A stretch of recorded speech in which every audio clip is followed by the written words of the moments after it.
All right, today we're going to dive into a really powerful story by P. Sachavati called What Is My Name? It asks the question that I think a lot of us might face at some point. Who are we really beyond all the different roles we play every day? The story looks at how some women, especially after marriage, can feel like their own identity just slowly starts to fade away. As the story puts it, వివాహం తర్వాత కొన్ని మహిళలు తమ వ్యక్తిగత గుర్తింపును ఎలా కోల్పోతారో చూపిస్తుంది. It shows how they can lose that personal sense of self. So, let's get into it. So, let's just start with that big question, right? What really happens when a person's identity is forgotten? I mean, imagine when the roles you play, a wife, a mother, a manager's spouse, totally take over and overshadow the person you used to be. Well, this story takes us right into the heart of that exact crisis. So here's how we're going to walk through our main character's incredible journey. We'll start with how she lost her name in the first place. Then we'll see that shocking moment when she realizes it's gone. We'll join her desperate search for it, feel that amazing relief when a friend reminds her of who she used to be, and finally watch her reclaim her own identity. It's going to be quite a ride. First up, a woman's lost name. Let's meet our protagonist, Sharada, right as she's starting her new life after getting married.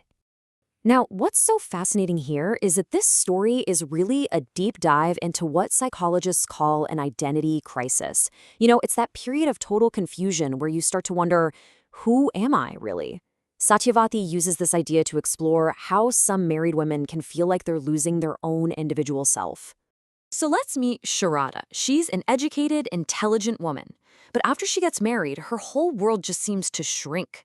Her husband praises her for being a great housekeeper, especially for the beautiful magulus, those amazing decorative designs she draws on the floor. And you know what? That praise becomes so important to her that she makes taking care of the house her entire life's mission, kind of forgetting the brilliant woman she was before all this. And that brings us to section 2, the forgetting. This is that quiet, almost terrifying moment when Sharada's world really starts to come apart. So one day, she sees a name board on her neighbor's house. It reads Mrs. M. Suhasini, M.A., Ph.D., Principal.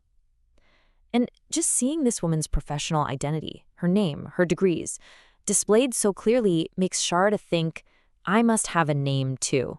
I must have a life beyond just these 4 walls. And that thought, it just makes her incredibly restless. And then the crisis hits. She's scrubbing the floor, the very chore that has come to define her entire existence.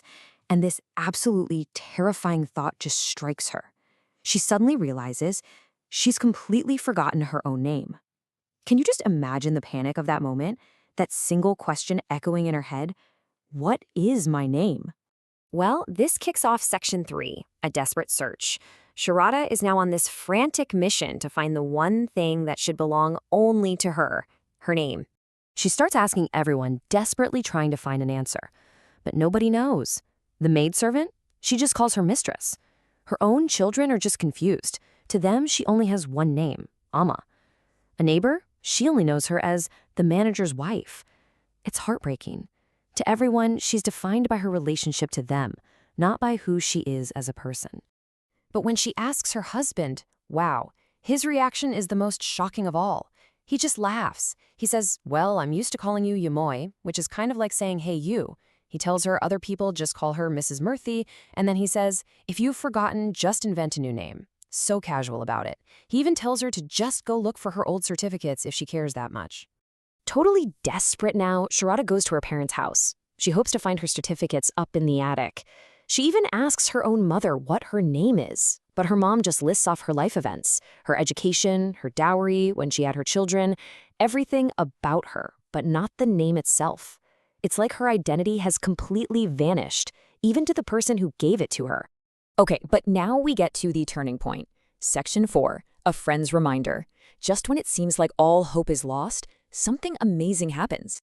So she's just wandering around in despair, and she bumps into an old-school friend, Pramila. And without even a split second of hesitation, her friend's face just lights up. She recognizes her instantly, and she calls out, Sharada, my dear Sharada. For Sharada, hearing her name at that moment is like a drink of cool water when you're dying of thirst. And Pramila doesn't just remember her name. Oh no, she remembers who Sharda was. She starts reminding her, you were a brilliant student, you won music competitions, you were such a talented painter. All these forgotten parts of herself, all these lost talents and achievements, they just come rushing back to her in that one amazing moment. And this brings us to the best part. Section 5, Reclaiming Sharada. Now that her memory has been sparked, Sharada is ready to take action. And here's the huge realization. Sharada understands that she had replaced all these incredible memories of her talents with thoughts about soap, water, and scrubbing floors. With this new energy, she goes back to the attic, and this time she finds it all. Her certificates, her awards, her old painting albums.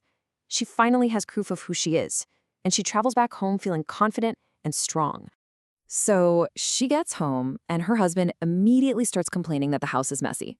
But he has no idea he's talking to a completely different woman. This is the new Sharada.